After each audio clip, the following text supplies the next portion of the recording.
know what bugged me about the Power of the Force action figures back in 1995? That they didn't fit up your ass? The card backs. The original Kenner card backs were a work of art.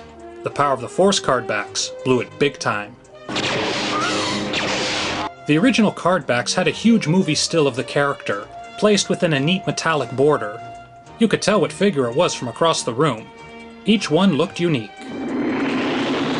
Power of the Force went with a generic look. The picture of the character was tiny, smaller than the toy itself. The rest of the card was a big empty orange and black space, with Vader's head in the corner. This is not an exciting card. Alright, I understand. Then, after the first couple of years, they switched from a hot orange to a cool green that looks even worse. They tried to spice things up by adding a hologram on the front, but really, the problem is all that wasted space. It makes the card look cheap. The other thing that stinks about the Power of the Force cards is the back. PU. The original cards always had a glorious lineup of all the figures that had been released up till that point. Collect all 42, collect all 65.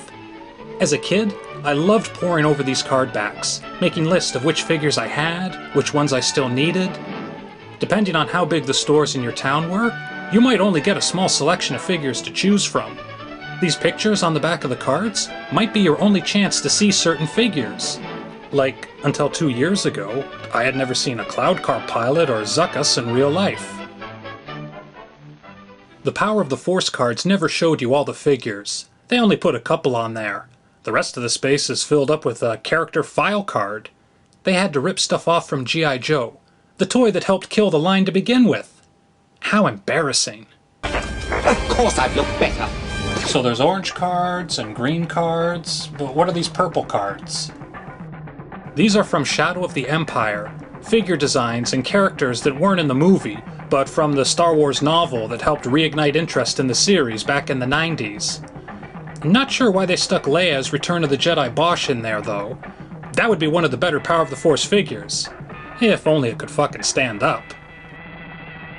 Hey, speaking of Return of the Jedi, did they ever do a Leia slave girl figure?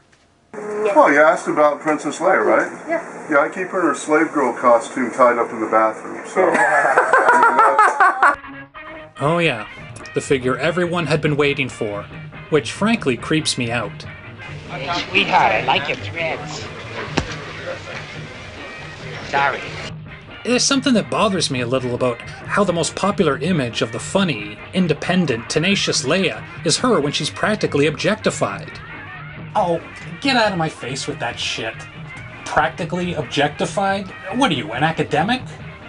It makes me feel uncomfortable that her slave girl outfit wound up becoming her iconic image. Yeah, well, you don't seem to have a problem with Han and Carbonite being his iconic image.